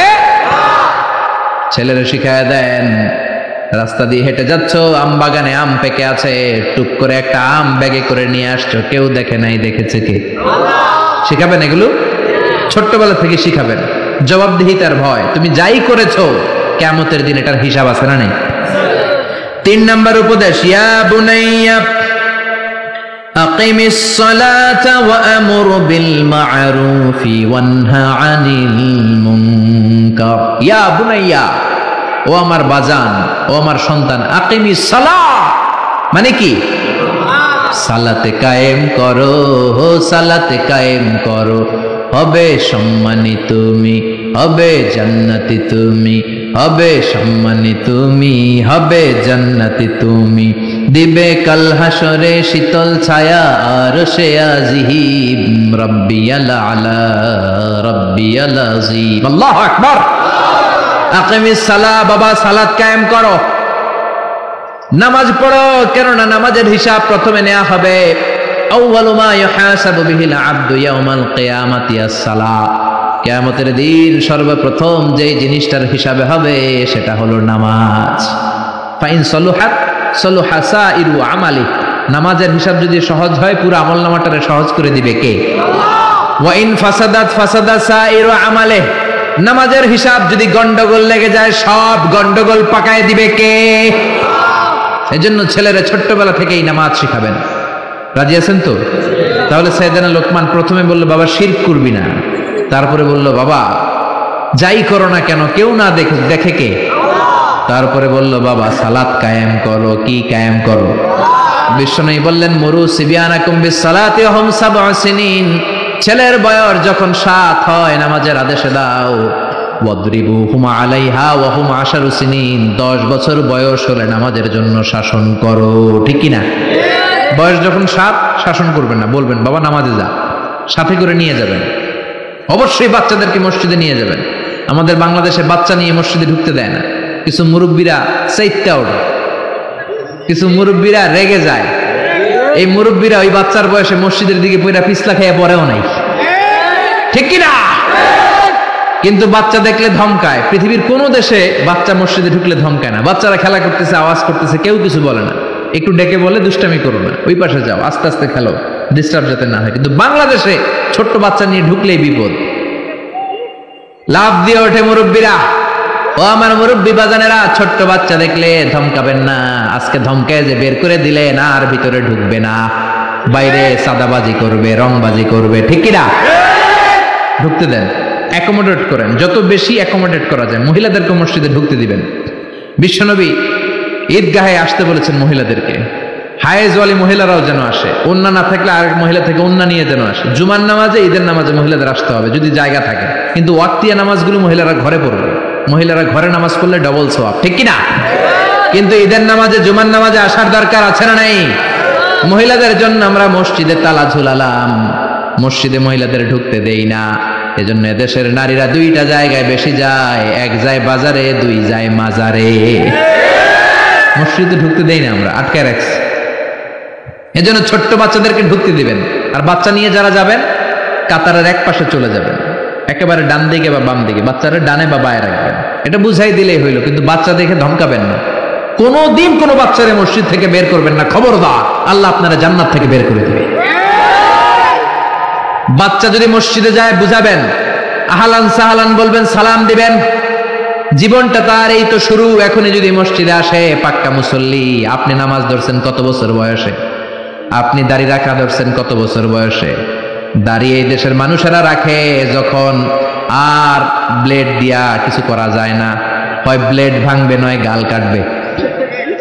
হয় গাল কাটবে, নয় ব্লেড ভাঙবে। ওই সময় দাড়ি রাখা শুরু করছে। ঠিক কিনা? ঠিক কিনা? ঠিক কিনা? সমাজে কেউ তারে দাম দেয় না, ছেলে কথা শোনে না, মেয়ে কথা শোনে না, বাড়িতে সময় কাটে না, তখন মসজিদ ধরছে। এরকম নামাজি আছে না নাই? তারপর আপনাদেরকে আহলান ও সাহলান, যারা এরপরেও দাঁড়িয়ে রেখেছেন, এরপরেও মসজিদে যাচ্ছেন, আহলান ও সাহলান। কিন্তু বাচ্চাদেরকে মসজিদ থেকে কোনোদিন তাড়িয়ে দেয়া যাবে। ছেলেরে বললেন আকিমিস সালাহ, নামাজ পড়ো। 7 বছর বয়স থেকে যদি আপনি দাওয়াতি কাজ করেন, 8 বছর বয়সে বলবেন বাবা পড়, 9 বছরেও পড়, 10 বছরও যদি না পড়ে তখন শাসন। 7 বছর থেকে বলা শুরু করলে 10 বছরের আগেই ছেলে পাক্কা নামাজি। ঠিক কিনা? অনেকে বলে হুজুর সকালবেলা আমার ছেলে ঘুমায়, আমি কি করুম? আমার অনেক আদরের পোলা সকালে ঘুমায়। আমার পোলাটা সকালবেলা ভূমিকম্প হইলে কি করবেন? দৌড়। সামনে একাই দৌড় না পোলা লইয়া দৌড়? তো আদরের পোলা না, একটু ঘুমান। সকালবেলায় আগুন লাগলে কি করবেন? আগুন লাগলে কি করবেন? আদরের পোলা আর একটু ঘুমাক নাকি? দুনিয়ার আগুন থেকে বাঁচানোর জন্য ছেলেরা যদি টানা হেচড়া করে ঘর থেকে বের করে বাঁচাতে পারেন, জাহান্নামের আগুন থেকে বাঁচানোর দায়িত্বটা বাবা হিসেবে আপনার আছে না নাই? এজন্য সাইয়েদনা লোকমান 3 নম্বরে বললেন আকিমিস সালাত, নামাজ কায়েম করো। 4 নম্বর উপদেশ ওয়া আমর বিল মা'রুফি ওয়ানহা আনিল মুনকার, ভালো কাজের আদেশ দাও, মন্দ কাজ থেকে নিষেধ করো। ঠিক কি না? ছেলেরে বুঝালেন, বাবা তুই একা নামাজ পড়লে হবে না রে বাবা, তোর ফ্রেন্ড সার্কেলকে একসাথে নিয়ে মসজিদে ঢুকবি, বন্ধু বান্ধব নিয়ে ঢুকবি, একা ভালো করলে হবে না, সমাজটারও ভালো করার দরকার আছে না নাই? আপনি একাই বুজুর্গ, একাই আল্লাহর ওলি, সমাজটারও বুজুর্গ বানানোর দরকার আছে না নাই? একা নামাজ পড়লে আপনি পার পাবেন না। কিয়ামতের দিন আল্লাহ বলবে তোর ফ্রেন্ড সার্কেল নামাজ পড়ে নাই কেন? বিকেল বেলা ক্রিকেট খেলার পরে অজু করে তুই মসজিদে ঢুকতি, তোর বন্ধুগুলোর মাঝখানে দাওয়াতি কাজ করলি না কেন? বন্ধু বান্ধবদেরকে ইসলামের দাওয়াত দিলি না কেন? এই জন্য একা বাঁচলে হবে না, সমাজের সবাইকে নিয়ে বাঁচতে হবে। মরলে একসাথে মরবো, বাঁচলে একসাথে বাঁচবো। ঠিক কি না? ছেলেরা এটাই শিখালেন, ও আমর বিল মারুফ, সৎ কাজের আদেশ দাও, ওয়ানহা আনিল মুনকার, খারাপ কাজ থেকে মানুষকে বাধা দাও, থামায় দাও, প্রতিবাদ করো। প্রতিবাদ আমরা ভুলেই গেছি। আমরা হেকমত করতে করতে প্রতিবাদের ভাষা আমরা হারিয়ে ফেলেছি। আমাদের ঈমান ভোতা হয়ে গিয়েছে, আমাদের কণ্ঠ থেকে প্রতিবাদের আওয়াজ আর বের হয় না। আমরা সমাজের অন্যায়গুলো দেখেও দেখি না, পাপগুলো শুনেও শুনি না, মাজলুমদের আর্তচিৎকার আমাদের কানে পৌঁছতে চায় না। আমরা সবাই মিলে যদি সমাজটারে সুন্দর করতে চাই, জালিমের দাঁত ভাঙা জবাব দিতে চাই, সাহায্য করবে কে? একসাথে হন, অনেক বড় শক্তি, এই শক্তির সামনে কেউ দাঁড়াতে পারে না। ঠিক কি না? ছেলেরা শিখালেন ওয়া আমর বিল মারুফ, নিজে ভালো কাজ করবি, সমাজেও আদেশ দিবি, নিজে খারাপ করবি না, সমাজেও কোনো খারাপ কাজ হতে দেওয়া যাবে না। কারণ আযাব আর গজব যখন আসে শুধু জালেমদের উপর আসে না, আলেমদের উপরও আসে। আলেম সাহেব তুমি খারাপ দেখে খারাপটা বললা না কেন? হক দেখে হকের কথা বললা না কেন? ঝুঁকি নিয়ে দাওয়াতি কাজ করলা না কেন? ঠিক কি না? আযাব যখন আসে তখন সমাজের শুধু বেনামাজিদের উপর আসে না, নামাজিদের উপর আসে। আযাব যখন আসে ইন জেনারেল আসে, গণহারে সবাই মরে, জালিম মরে, জিনাকার মরে, বেনামাজি মরে, আল্লাহর ওলিরাও মরে। ঠিক কি না? তুমি ঘরে বসে বসে জিকির করে তোমারে ওলি হইতে কইছে কে? সমাজটারে তুমি পরিবর্তন করো নাই কেন? ঠিক কি না? সাইয়েদনা মুসা আল্লাহরে বললেন, আল্লাহ কোন এলাকার উপর যখন আযাব দেন, ওই এলাকার জালিমদের উপর না দিয়ে সবার উপরে দেন কেন? জালিমরা যেমনি মরে, আলেমরাও মরে কেন? জালেমরাও মরে, আলেমরাও মরে, কারণটা কি? জালিমও মরে যায়, আলিমও মরে যায়, খারাপ লোকগুলাও মরে, ভালোরাও মরে। খারাপরা মরে বুঝলাম, ভালোরা মরে কেন? ভালোরা মরে কেন? ভালোদের উপর আযাব দাও কেন? আল্লাহ বলে, মুসা কিছুক্ষণ পরে তুমি নিজেই প্রশ্নের উত্তর পেয়ে যাবা। সাইয়েদনা মুসা আলাইহিস সালাম হাঁটতে লাগলেন, হাঁটতে হাঁটতে মরুভূমির মাঝখানে একটা গাছ পেয়ে বিশ্রাম নিচ্ছেন। বিশ্রামের এক পর্যায়ে ঘুমিয়ে গেলেন, প্রচন্ড ঘুম। ওই গাছের নিচে ছিল বিষ পিঁপড়ার বাসা। কিসের বাসা? আছে? কামড় দিলে খুব আরাম লাগে না? হ্যাঁ, বিষ ব্যথা লাগে। 3টা পিঁপড়া সাইয়েদনা মুসা আলাইহিস সালামের পায়ে কামড়াতে শুরু করলো। পিঁপড়ার কামড় খেয়ে সাইয়েদনা মুসা আলাইহিস সালাম ঘুম থেকে জেগে গেলেন, ঘুম ভেঙে গেল। এই নবীর মেজাজ নরম না গরম? বেশি না কম? খুব রাগী নবী ছিলেন, মেজাজ ওয়ালা নবী। উঠে দেখে 3টা বিষ পিঁপড়া কামড়ায়, আশেপাশে বিষ পিঁপড়ার বাসা। রাগের চোটে খরমের জুতা পরে পা দিয়ে ডলে ডলে পিঁপড়ার বাসা নাস্তানাবুদ করে দিলেন, ভেঙে সারখার করে দিলেন। পা দিয়ে ডলে ডলে সবগুলো পিঁপড়া মেরে ফেললেন। আল্লাহ ডেকে বললেন, ও মুসা কামড় দিছিল কয়টা? মারছো কয়টা? মারছো কয়টা? মারার দরকার ছিল 3টা, সবগুলারে মারলা কেন? মুসা রে, আমি যখন আযাব দেই, আমি যখন গজব দেই, আমি যখন ধ্বংসলীলা করি, তখন সমাজের শুধু জালেমদের উপরে করি না, আলেমদের উপরও করি। ঠিক কি না? কারণ আলেম সমাজগুলারে বাঁচাই নাই কেন? আল্লাহর ওলিরা সমাজটারে সংস্কার করে নাই কেন? কোরআন যারা জানে না তাদের কাছে পৌঁছায় নাই কেন? ঠিক কি না? এজন্য ছেলেরে বললেন ওয়া'আমুরু বিল মা'রুফি ওয়ানহা আনিল মুনকার, নিজেও ভালো করো, সমাজটারেও ভালো করো। ওয়াসবির আলা মা আসাবাক, তারপরে বিপদে ধৈর্য ধরো। ইন্না যালিকা মিন আজমিল উমুর, এটাই প্রত্যয়ী মুমিনের কাজ। ছেলেরে বুঝালেন, বাবা তুই যদি নামাজি হোস, তুই যদি হকের পথে দাওয়াত দিস আর অন্যায়ের প্রতিবাদ করিস, বাতিলের তীর তোর বুককে ঝাঁঝরা করে দিবে। বাতিল তোর উপর রক্তচক্ষু ফেলবে, চোখ গরম করবে, জেলে ঢুকাবে, জরিমানা দিবে, অত্যাচারের স্টিম রোলার তোর উপর নেমে আসবে। কেউ যদি নামাজি হয়, কেউ যদি সৎ কাজের আদেশ দেয়, সমাজে অন্যায়ের বিরুদ্ধে যদি সোচ্চার হয়, তার বিরুদ্ধে বাম আর রামপন্থীরা আছে না নাই? ছেলেরা আগে থেকে সাহস যোগাচ্ছে সাইয়েদানা লোকমান, তুমি যদি নামাজি হও, সৎ কাজের আদেশ দাও, অসৎ কাজ থেকে নিষেধ করো। বাবা মনে করো না তোমারে কেউ ফুলের বিছানা দিয়ে তাকবীর দিবে, তোমাকে তোমার এলাকা ছেড়ে অন্য এলাকাতেও থাকা লাগতে পারে, যেরকম ঠিক কি না?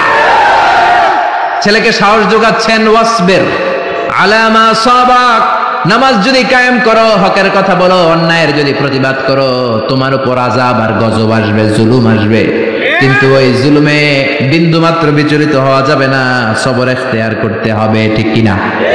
এজন্য সবর ইখতিয়ার করার দরকার আছে না নেই? আর জোরে বলেন। বিপদ আপদ নবীদের জামানায়ও ছিল, সাহাবাদের জামানায়ও ছিল, আজও আছে, কিয়ামত পর্যন্ত থাকবে, জোরে বলেন ঠিক কি না? কিয়ামত পর্যন্ত থাকবে। বিশ্বনবী শিহাবে আবি তালেবে 3 বছর জেল খাটেন কি খাটেন নাই? আপনি খাটছেন কয় বছর? বিশ্বনবী উহুদের ময়দানে দাঁত ভাঙলেন, আপনার দাঁত ভাঙছে কয়টা? আমার ভাঙছে কয়টা? বিশ্বনবী তায়েফের ময়দানে রক্ত ঝরালেন, আমি ঝরালাম কয় ছটাক? বিশ্বনবী দাওয়াত দিলে আবু জাহেলরা ঘর থেকে বের করে দেয়। বিশ্বনবী কোরআনের কথা প্রচার করলে নিজের জন্মভূমি মক্কা থেকে তাড়িয়ে দেয়। আপনিও দাওয়াত দেন, আপনারে কেউ কিছু কয় না, আপনার বিরুদ্ধে কেউ লাগে নাই, তার মানে আসল দাওয়াত আপনি পৌঁছাতে পারেন নাই। আসল কোরআনের বাস্তব আলোচনা, বাস্তব কথা, বাস্তব শিক্ষা আপনি সমাজে দিতে পারেন নাই, চিল্লা এখন ঠিক কি না? কারণ আসল দাওয়াত দিলে বাতিলের তীর আসবে, আসল দাওয়াত দিলে বাম আর রামপন্থীরা আপনার উপর ক্ষেপে উঠবে, আসল কোরআনের কথা বললে কোরআন বিরোধীরা আপনার পেছনে উঠে পড়ে লাগবে। এখন আপনি দাওয়াত দেন, সবাই দেয় হাততালি, তার মানে দাওয়াতে ভেজাল আছে না নাই? আছে না নাই? এই যে কাগজটা, এই কাগজের মধ্যে যদি কলম দিয়ে লেখেন পানি, এটা ভিজবে না, কিন্তু পানিতে ফেললে ভিজবে কি ভিজবে না? কলম দিয়ে আগুন লেখলে পড়বে না, কিন্তু আগুনের উপর রাখলে পড়বে কি পড়বে না? হকের দাওয়াত তো এমন দাওয়াত, বাস্তব দাওয়াত, কোরআনের দাওয়াত যদি আপনি দেন, দেরি করা লাগবে না, বাতিলের তীর এসে আপনার পিঠ ঝাঁঝরা করে দিবে, ঠিক কি না? এজন্য ছেলেরে সাবধান বাণী শোনাচ্ছে বাবা, বিপদের ধৈর্য ধরবা। যারা কোরআনের কথা বলে, যারা সমাজের অপরাধ নিয়ে কথা বলে, অপরাধকে থামাতে চায়, তাদের পিছনে কোরআন বিরোধীরা সোচ্চার আছে না নাই? তোমার উপর যখন পরীক্ষা আসবে, বিপদ আসবে, আপদ আসবে, তুমি ধৈর্য ধরবা, ঠিক কি না? এটাই প্রত্যয়ী মুমিনের কাজ। ছোট্ট ছেলেকে বাবা শিক্ষা দিচ্ছে, পড়েন সুবহানাল্লাহ।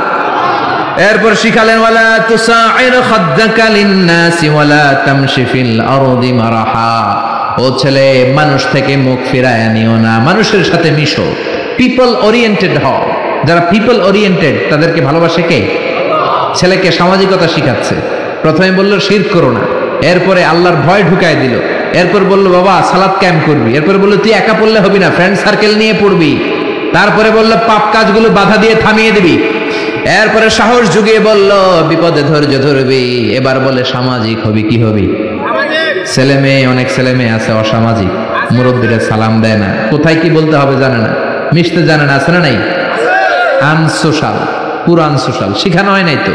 মুরগির পেট থেকে বেরোলে এটা মুরগি, গরুর পেট থেকে বেরোলে গরু, কিন্তু মানুষের পেট থেকে বেরোলে কি মানুষ হয়? ওটারে মানুষ বানাতে হয়, ঠিক কি না? এই জন্য ছেলেরা বললেন ওয়ালা তুসাইর খাদ্দাকা লিন্নাস, খবরদার মানুষ থেকে মুখ ফিরায় আনিও না। অনেক লোক আছে মানুষের সাথে মিশতে চায় না, আছে না নাই? বিশ্বনবী মানুষ দেখলে আগায়া যেতেন, সবার আগে সালাম দিতেন, মুচকে একটা হাসি দিতেন, হাত বাড়িয়ে মুসাফা করতেন আর জিজ্ঞেস করতেন কাইফা হালুক, কেমন আছেন? এই ধরনের লোকদেরকে সমাজের সবাই পছন্দ করে, ঠিক কিনা? হাসি মুখ, আগে সালাম দেয়, হাত বাড়িয়ে মুসাফা করে, অহংকার নাই, মুখে গুমরাহির কোনো ছাপ নাই। কিছু লোক আছে দেখবেন সারা বছরও একটা হাসি দেয় না, আছে না নাই? সারা বছর চেহারাটা এরকম করে রাখে, আছে না নাই? বিশ্বনবী এই জাতীয় লোকদের পছন্দ করতেন। সবসময় মুচকি হাসবেন, বরকত দিবে কে? ছেলেরে সামাজিকতা শিখালেন, বাবা গণবিচ্ছিন্ন হয়েও না, জনগণের সাথে মিশে থাকো, বরকত দিবে কে? ওয়ালা তামশি ফিল আরদি মারহা, অহংকার করে রাস্তায় হেঁটো না। যুবক ছেলেরা 5-7 জন একসাথে হইলে আর কাউরে চোখে পড়ে না, আছে না নাই? সদর দক্ষিণের ছেলেরা অবশ্য এরকম না, ভদ্র নামাজি আল্লাহওয়ালা।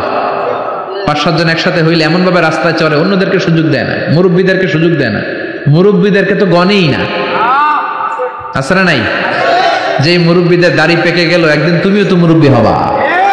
যাকে তুমি মুরব্বী আর বুড়া বুড়া বলে গালে দিতেছো, তিনিও তোমার মতো তাগড়া যুবক ছিল। তিনি যখন রাস্তা দিয়ে দৌড় দিত, লোকজন তাকিয়ে থাকতো তার দৌড় দেখে, ঠিক কিনা? সময়ের আবর্তনে, কালের বিবর্তনে তারে বৃদ্ধ বানিয়ে দিল কে? তোমার এই কালো দাড়িকেও একদিন সাদা বানিয়ে দিবে কে? এজন্য ভদ্রতার দরকার আছে না নাই? মুরব্বীদেরকে সম্মান দেওয়ার দরকার আছে না নাই? ওয়ালা তামশি ফিল আরদি মারাহা, যুবক ভাইয়েরা একসাথে যখন রাস্তা দিয়ে হাঁটবা, এক পাশ দিয়ে হাঁটবা, মেয়েদেরকে জায়গা করে দিবা, মুরব্বীদের জায়গা করে দিবা, জান্নাতে তোমারে ঢোকার জায়গা করে দিবে কে? ইয়াংরা এগুলো করে, রক্ত গরম তো, তাগড়া যুবক, আই ডোন্ট কেয়ার, খালি দাপট দেখায়। আর হুন্ডা থাকলে তো কথাই নাই, হ্যাঁ? সাথে যদি হুন্ডা থাকে কোনো কথা নাই, পুরো জমিনটাই ওর বাপের, পুরো রাস্তাটাই ওর বাপের। এগুলো করা যাবে? এই জন্য সাইয়েদনা লুকমান তার ছেলেরা ছোট্টবেলা থেকে শিখালেন, বাবা ওয়ালা তামশি ফিল আরদি মারাহা, অহংকার করে রাস্তায় হেঁটো না, অহংকার করে বেয়াদবের মতো হুন্ডা চালিও না। ইন্নাল্লাহা লা ইউহিব্বু কুল্লা মুখতালিন ফাখুর, অহংকারীকে আল্লাহ পছন্দ করে। লা ইয়াদখুলুল জান্নাতা মান কানা ফি কলবিহি হাববাতু খারদাল মিনাল কিবর, যাররা পরিমাণ অহংকার যদি কোনো মানুষের অন্তরে থাকে, ওই লোকটা কোনোদিন জান্নাতে ঢুকবে না। আবার হাদিসে কুদসিতে আল্লাহ বললেন, আল কিবরিয়াউ রিদাই, অহংকার আমার চাদর, ওয়াল আযামাতু ইজারি, বরত্ব আমার লুঙ্গি। যেই লোকটা, যেই গোলামটা আমার অহংকার করলো, সেজন্য আমি আল্লাহর চাদর ধরে টানাটানি করলো। এজন্য অহংকার করা যাবে? অহংকার করার সাজে একজনের, তিনি কে? জোরে বলেন। 9 নম্বরে বললেন, ওয়াকসিদ ফি মাশিকা ওয়াগদুদ মিন সাউতিক। 10 নম্বর, ওয়াগদুদ মিন সাউতিক, ইন্না আনকারাল আসওয়াতি লা সাউতুল হামির। সুবহানাল্লাহ। ওয়াকসিদ ফি মাশিক, আল কসদ মানে ব্যালেন্সড, মিডল পাথকে অবলম্বন করা। হাঁটার সময় মধ্যম পন্থায় হাঁটো, বিনয়ের সাথে হাঁটো। রহমানের বান্দারা রাস্তা দিয়ে যখন হাঁটে, অহংকারের সাথে হাঁটে না, বিনয়ের সাথে হাঁটে, ঠিক কিনা? ওয়া ইবাদুর রাহমানিল্লাযীনা ইয়ামশুনা আলাল আরদি হাওনা ওয়া ইযা খাতাবাহুমুল জাহিলুনা ক্বালু সালামা। রহমানের বান্দারা যখন হাঁটে, বিনয়ের সাথে হাঁটে, ভদ্রতার সাথে হাঁটে, ঠিক কিনা? ছেলে মেয়েদেরকে ভদ্রতা শিখাবেন। সর্বশেষ বললেন, ওয়াগদুদ মিন সাউতিক, কণ্ঠটাকে মোলায়েম করো, নিচু করো। অনেকে চিল্লা ফাল্লা করে কথা বলে, থেকেও শোনা যায়, এমন লোক আছে না নাই? এজন্য ছেলেরা শিখালেন, কোমল ভাষী হও। কি ভাষী? কোমল ভাষী, ভদ্রভাবে স্মুথলি কথা বলো, যাতে লোকজন তোমার কথা শুনে অভিভূত হয়, তোমার জন্য দোয়া করে, ঠিক কিনা? এগুলো বাচ্চাদেরকে শিখাবেন। আল্লাহ বললেন, ইন্না আনকারাল আসওয়াতি লা সাউতুল হামির, বড় গলায়, কর্কশ গলায় যারা কথা বলে, তাদের কথাকে আল্লাহ গাধার আওয়াজের সাথে তুলনা করলেন। কিসের আওয়াজ? আরো জোরে বলেন। গাধার আওয়াজ শুনছেন? বিকট, অদ্ভুত, বিদঘুটে একটা আওয়াজ। মিশরে তো আমি অনেক গাধা দেখেছি। মিশরে গাধার পিঠে করে কমলা বিক্রি করতো, ইউসুফি বলে কমলাকে, কি বলে? আর এই যে আমরা মালটা খাই যে, এটার বলে বুর্তুকল। কি বলে? এই বুর্তুকল খুবই কম দামে পাওয়া যেত। ইউসুফি 2 টাকা কেজি, ইজিপশিয়ান 2 পাউন্ড। 13 দুগুণে 26, 26 টাকায় 1 কেজি কমলা, 26 টাকায় 1 কেজি মালটা। কি নিয়ামতের দেশ আরব দেশ! আল্লাহ তিন, জৈতুন, ইউসুফি, পুর্তকাল, সাম্মাম দিয়ে ভরে রেখেছেন। ওখানে গাধার আওয়াজ শুনেছি, আসলে বিদঘুটে আওয়াজ। গাধা যখন আওয়াজ করত পুরো এলাকা কেঁপে যেত ভয়ে। গাধার আওয়াজ, গাধা তখন আওয়াজ করে যখন সে শয়তান দেখে। এজন্য যারা কর্কশ গলায় কথা বলে, উচ্চবাচ্য করে, চিল্লাফাল্লা করে কথা বলে, তাদের গলার আওয়াজকে আল্লাহ গাধার আওয়াজের সাথে তুলনা করেছেন। এজন্য কেমন করে কথা বলতে হয় ছেলে মেয়েদেরকে শেখানোর দরকার আছে না নাই? শিখাতে রাজি আছেন? রাজি আছেন? এই 10টা উপদেশ বাবা যারা হয়েছেন ছেলে মেয়েদের কাছে পৌঁছাবেন, রাজি আছেন তো? খালি ছেলে মেয়েদের উপরে পৌঁছাবেন, নিজে আর আমল করবেন না নাকি? নিজে আমল করবেন তো? আগে নিজে আমল করে ছেলে মেয়েদের কাছেও পৌঁছায় দিবেন। তাহলে আমাদের ছেলে মেয়েগুলোকেও বরকতময়, রহমতময়, আদব বলা, কোরআনওয়ালা বানাবে কে? আরো জোরে বলেন কে? আল্লাহ আমাদের সবাইকে কথাগুলো বুঝার, আমল করার তৌফিক দান করুক। আমরা পড়ি আমিন।